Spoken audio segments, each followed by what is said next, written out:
Hello, everyone. I'm Dominique. And I'm Christina, and we are the Connected in Glass podcast.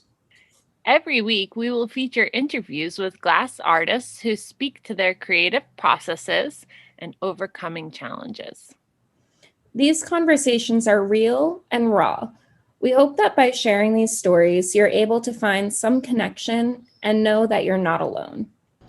Today, we're interviewing Tegan Hamilton.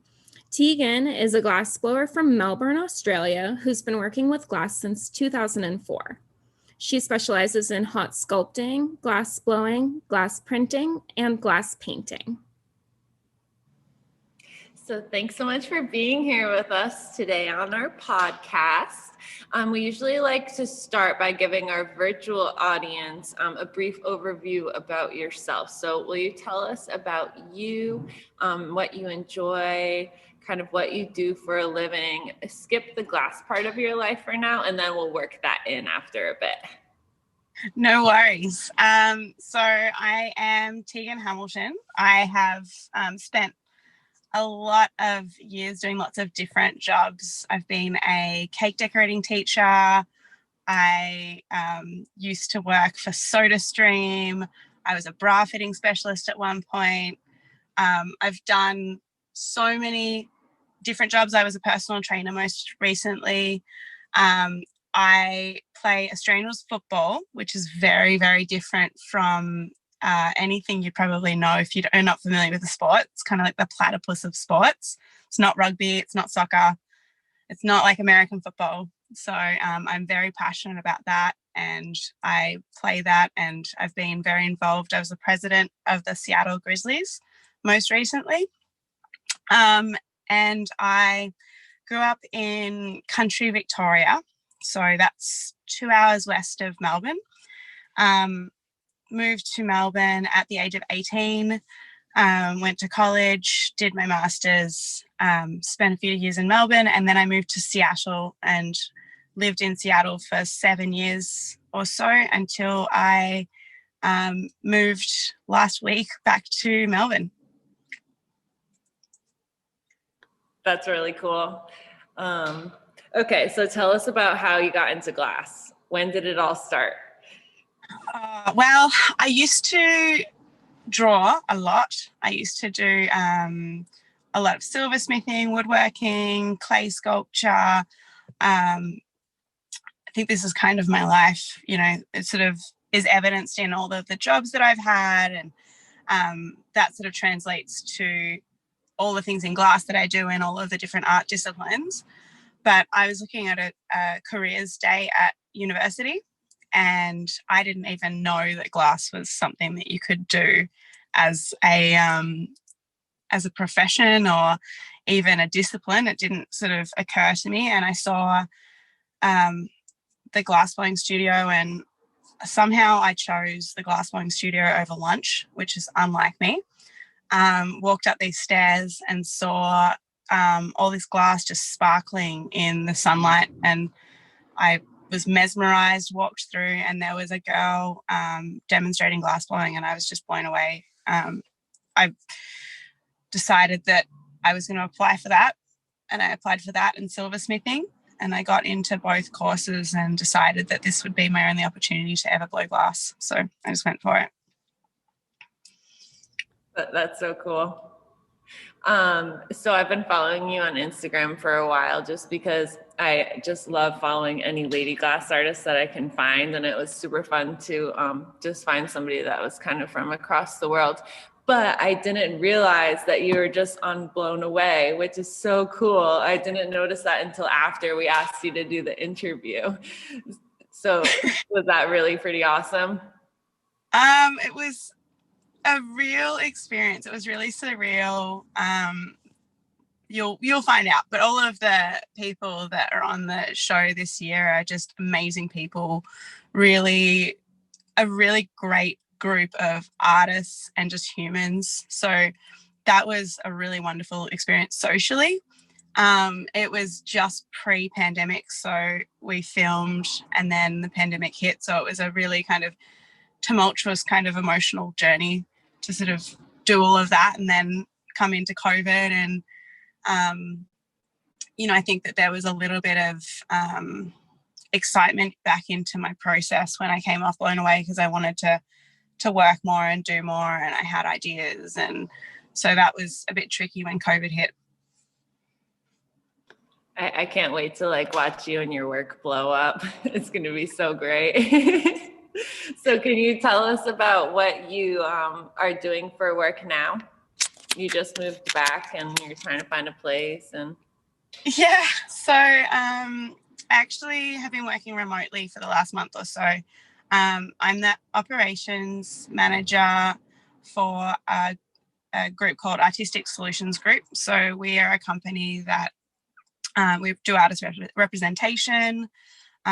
We do a lot of corporate art and some sort of high-end gift art as well. So I'm sort of a bit of a jack of all trades there too. So I do a little bit of logistics side of things, and I do the social media side of things and all of that. So that's been really good, and it's a role that's given me a little bit of autonomy and all of the things that I really wanted. And it's really important to my boss that I have enough time and energy to blow glass. So he's really emphasized that in my schedule to make sure that I can still make my art and create, because he finds that really important to him. Okay, so that's so cool that you do all that work and that you still make time to be so serious about your glass work. Where do you... Oh, sorry. No, you go.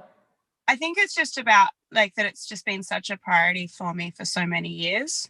And I think that without having my art there, my mental health is not, it's not as stable. I'm not that I'm unstable, but, I think that it really has a profound impact on your ability to navigate through the rest of your life. Yeah, you're so right. Mm-hmm. So do you have a studio to work out of where you're moving? So I'm just working on that at the moment. There's a few studios in Melbourne. There's not as many as in Seattle, but one of my best friends just opened up a really rad studio. There's two awesome lady glassblowers, and they've opened up this studio called Hot House Glass. So I'm hoping to work out of there a little bit. They're just firing up their furnace, so they've been working through that through COVID, and it's going to be really exciting to see their shop up and running. But and then there's some other studios that I've worked at in the past as well in Melbourne. Yeah, it's a weird time for everyone. Good for them for pushing through COVID and starting a studio right now. Yeah. And I love the lady power. So when you do get time to do your work, or it seems like you really make sure to make your work a priority, how do you get your inspiration? What inspires you? Everything. So it depends on the work, I think. It's not conscious. I think a lot of it comes through the things that I do. So when a lot of my work is anatomical, and when I was in my honours year of uni, we had the option, one of our electives could have been anatomy drawing. So that's one of the classes that I took. So we went to the anatomical museum, the medical museum at school, and we drew the pots and the cadavers, and we took the anatomy class that the physical therapy students took. And then they in turn took a drawing class to understand the body more. So that was this really cool program that my university had. And so that got me really excited about anatomy and the body, and that kind of propelled me. And so my master's thesis was on the relationship between medicine and art and how they relate to one another. And so I've drawn a lot from that over the years. But I think, sometimes it's drawing from your failures, and sometimes it's drawing from happiness and just things that you find beautiful. And when you are coming up with a design, do you draw through it first, or do you take it right to the studio? So I sort of draw through it. Sometimes if I'm doing a figure, I'll draw the whole figure, but then I'll truncate it. So it's not necessarily that I'm very specifically drawing exactly what I'm making, but yeah, I will. Yeah, I think 95% of the time I'll draw it before I make it. And then I like to have reference pictures on my bench. So I'll have, if I'm making, say, an anatomical heart, I'll have several pictures of an anatomical heart in different spaces. And I'll refer to that, and I'll turn my book around, and I'll, have it on the floor, or I'll have it next to my tools, and I'll look at the drawing while the piece is at the glory hole if my assistant's got it. And I'll be kind of studying it and figuring it out and sort of doing the moves in my head and with my hands. And then when the piece comes over, then I'm a little bit more prepared to do it, especially if it's something brand new that I haven't made before. I saw your heart piece that you posted recently, and it's so cool. I really like it. Thank you. So, do you typically work with the same team, or do you find that you can kind of be flexible and work with different people? I can be, but I do like, once I've got a flow with an assistant, I tend to work with one person, maybe two, but really I'm usually only working with one other person. And in Seattle, I had 3 different assistants over different times. So that was one of the really cool things, was that now Yamamoto is one of my very close friends and was an assistant of mine for years. And so to have her on Blown Away with me was very, very fun and interesting. I wasn't expecting that. Yeah, that's so cool. I know you can't share anymore, but I'm super excited to just see how they worked it out, and who they brought in for assistance and how that all went. So I can't wait to watch the show. Yeah. It must have been so weird to competing, I guess, against somebody that you work with us all the time like that. Well, it doesn't. I think when you're on Blown Away, it doesn't always feel like you're, directly competing with people. I think some of it is just you just trying to make things and make it the best that you can. So I think that there's you try to not have focus on other people, because I think that that's what's going to mess you up. Yeah, you have to focus on so many things that if you're focusing on what somebody else is doing, then you're totally going to lose your train of thought. It sounds so stressful to me, but I think it's so cool. It's also so cool. Yeah, it's definitely not a normal glass blowing situation. And so I think once you've done it, you kind of understand, and you watch the season 1 and you're like, oh, okay, this isn't just jumping into the hot shop and just making some things, because there's just so many things. There's cameras everywhere and there's people everywhere, and it's not just sitting there blowing glass. You've got a camera that's right at your feet, getting this really cool angle, and it's definitely a very different situation than just blowing glass like we would know it. Yeah, and then when you're right at a pivotal moment where you're absolutely stressed out, they got to come and ask you how you're feeling. There's the interview aspect too. It's also a really strange concept to take something that's such a camaraderie type of art and make it quote unquote and competition, when you just want to keep rooting on all your friends. I know. Yeah, you sort of you want to do as well as you can, but you also want all of your friends to do as well as they can too. So, and that friendship's pretty quickly created. So we all like each other. So we're very lucky. Totally. Well, you're going through kind of a stressful situation, you kind of had to isolate for a while, right? And it was before COVID, so it was a little bit different then, right?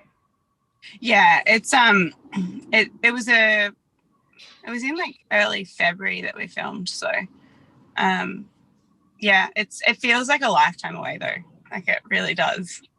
Yeah. Because Oh, what happened? oh So my gosh. What made you want to leave Seattle and go back home? I've always thought that I'd eventually be in Australia. COVID kind of helped push it a little bit, but yeah, I always wanted to be here. I love the weather and I love the culture and the atmosphere here.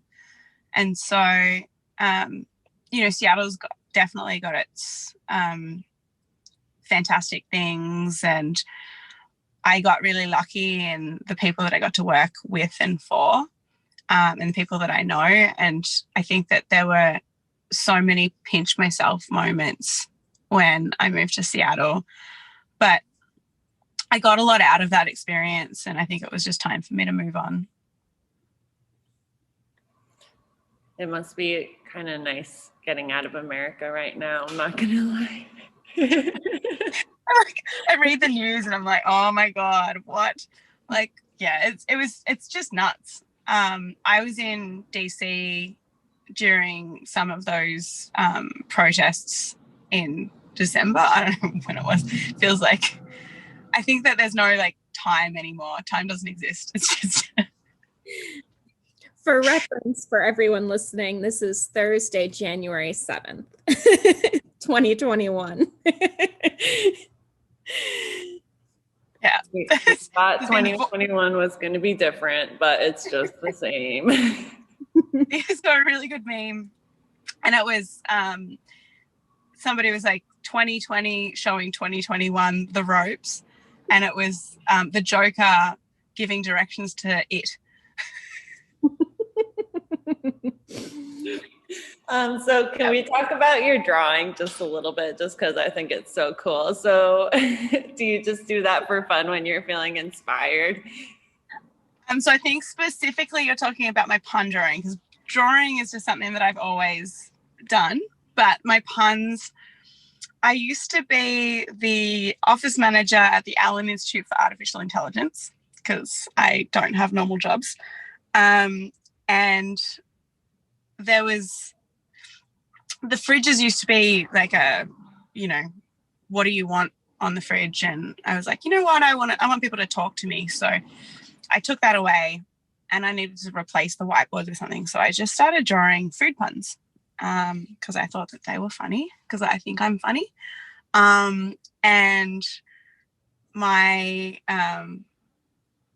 the employees there thought it was great and they really enjoyed it. And so then I started doing it on paper, and my friend convinced me to do an Instagram account. And I was like, all right, well.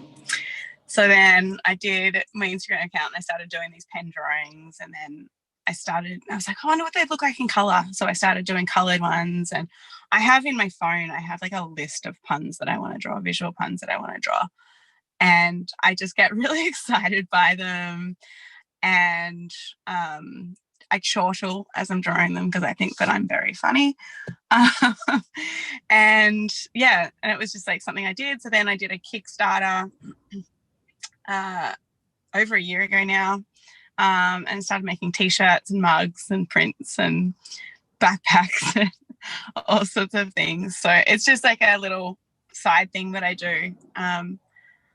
And I enjoy it. So I just keep doing it.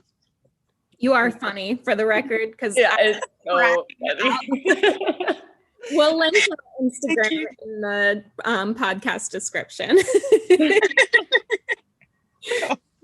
So I just admire how you, obviously you work a lot and you've had a whole bunch of really great jobs, but they're real jobs, and you also find all this time to be creative. And I admire how you can parcel out those different parts of your life and focus on all these different things. Well, I think sometimes it's kind of easier to do that. So I had moved to Seattle thinking that I was going to blow glass that was my dream. I was like, I'm going to blow glass full time. I'm going to work at the baby, or I'm going to work, I'm going to do all these different jobs. And I did for a little while. I worked at Seattle Glassblowing, and I worked for Martin Blank, but I continued to work for Martin until I left. So that was something that I kept doing, but not as regularly. But I did all of these jobs thinking that that was what I wanted my life to be. And then I realized that for me, compartmentalizing my life was just easier and a way that I could keep my creative juices flowing. Because I think I didn't want to get burnt out on just being in the hot shop. I wanted to be in the hot shop because I was excited about being in the hot shop, and I wanted to have the means to have like free time in the hot shop where I could make what I wanted. Because I think the fear is when you're kind of working for other people and you're kind of, say in the pandemic when less people are working and you're scraping by, then you don't have the opportunity to spend the money to have an experimental day. And I think that's really important. But, if I could make what I wanted to make every day in the hot shop, of course I'd do that every day. But just for my reality, working other jobs was the thing that supported my ability to do a little bit of work that was a little bit more experimental when I wanted to. That's such a beautiful perspective. So if you could, what would your dream life be? If you could just design your dream life, would it be doing glass full time all the time, or like what is success to you? Yeah, so I think having a comfortable place to live, being able to go out for coffee every day, it's like these little things that make me happy, that I know that those are things that I definitely would like. And then being able to have experimental time with glass blowing, and then having production that I like making that's mine. I think that would be a dream life. But I don't know, I don't think that I spend too much time picturing a life, because I think if you spend too much time looking at what you don't have, I think that you lose sight of what you do have a little bit. So I feel like I'm very lucky with my situation right now. I would like to blow glass a little bit more, but there are going to be things that are not to your liking at all times in your life, That was beautiful. Do you have any questions, Christina? Do you, as what I would consider to be a successful glassblower, do you ever deal with imposter syndrome, or just feeling like you're just kind of faking it till you make it? So I think we have this idea of success, and that is creating really beautiful things. And there are so many artists that create amazing, beautiful things. But then in our idea of success, it's sort of your main metric is sales. And so when you're not selling lots of work, and selling work is hard, it's really hard to feel successful. That's so true. And it's so hard, like disconnecting your idea of success with sales, because like society tells us that everything's all about money, but you're like, no, I actually like this work. It's not selling right now. So like, is it good? I don't know. Well, and it's like my agent says to me, and he's like, it really frustrates me that your work doesn't sell. He's like, it really frustrates me that I can't sell more of your work. Like, I sell everyone else's work at much greater volume, but I can't sell your work, and I don't know why. And he believes in it. And so he's like, staying with it, which is great. But yeah. And another part of success is coming up with these designs and then being able to properly execute them in a manner that represents what you want to. That's like a whole nother layer, not only having it sell, but even being able to create it in the way that you envision in the first place is a big success. Mm-hmm. Yeah, but I think I rarely like pat myself on the back and I'm like, good job, you did it. It's usually like, oh yeah, I really screwed that one up, you know, that wasn't quite what I wanted, like, oh, I don't know how I feel about the color, oh, that's a terrible bubble. Like there's like one or two things that you want to pick up, but that's also how you become better, that's also how you grow. So I think that that's really important to be aware of. And so you really are, you end up feeding off what other people are saying rather than what you're feeling about it. That's a good perspective too. Mm-hmm. And I think sometimes too, it's a little bit different for women than it is for men. Gosh, yeah.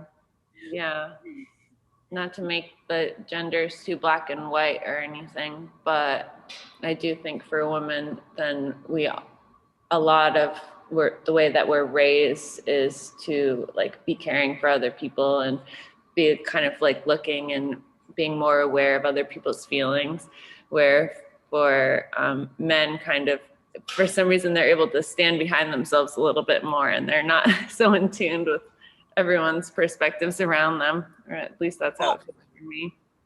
I also find like culturally, being an Australian, I don't know if you've heard of tall poppy syndrome, but essentially it's like if you big note yourself or you chicken chest, society doesn't look well on you. And so if you're a tall puppy in the field, you're going to get your head lopped off. And in the Australian culture, there's a feeling like you can't self-promote or you can't tell people that you're good because people are going to think you're a wanker. Like, I think people are going to think that you're like, yeah, I think that you just don't do it. You don't want to even, like, there's kind of an anti self-promotional thing, sentiment in Australia. And so I think that that's a little bit of baggage that I've held. And I wish that I was better at self-promoting, and I wish that I was better at, saying, or even feeling okay about feeling that I'm competent, That's something that we talk about on the podcast all the time, is that we just all have this underlying feeling that we're not quite enough, that we're always struggling to feel like we're enough. And it's just funny how a lot of the people that we talk to, we all feel the same way, but we don't necessarily talk about it. Yeah. Yeah, I think it's such a hard idea to navigate. And I think that we all rely on others to be the promoters rather than promoting ourselves. It's so much easier to promote your friend. Like, I can talk up to the moon about Christina, but to talk about one of my accomplishments are definitely a lot harder.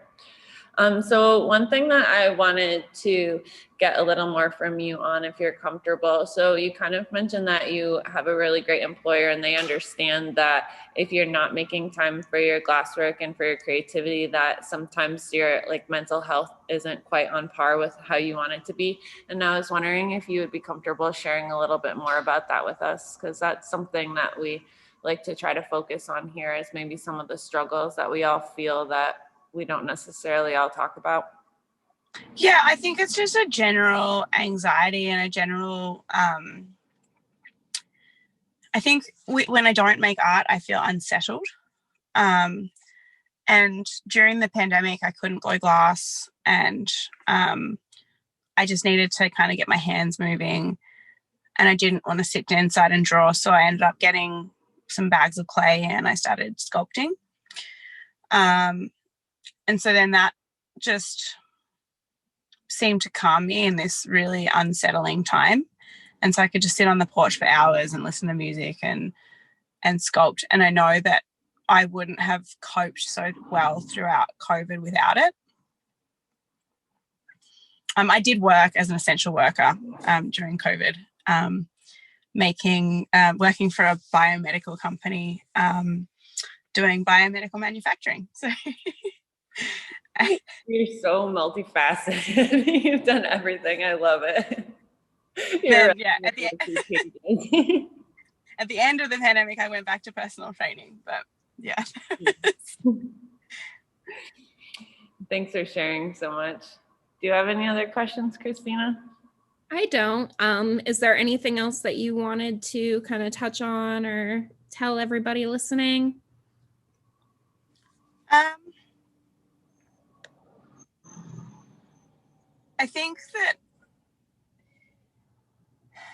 think people, if they are starting up in glass or if they're feeling they're kind of stuck, that really kind of hooking into your community is so important. I think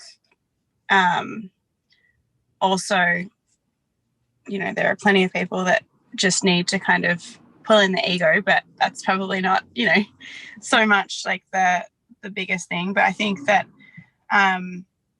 just being aware that so many people have got so much to share. And I think I've been really lucky in all of the friendships and the relationships that I've made throughout the glass community. And I've had so many people in Seattle that have given me so much information and so much in terms of how to create work and how to, get to the next stage with work, and then how to feel about making work. I think that's just really important. Yeah, you don't have to go it alone. Thank you so much. Yeah, thank you so much. We really appreciate it. Nice to virtually meet you. It's nice to meet you guys. Thank you so much for listening to this week's episode of Connected in Glass. Make sure to follow us on Facebook and Instagram for more information on the artists we interview and for updates on the podcast.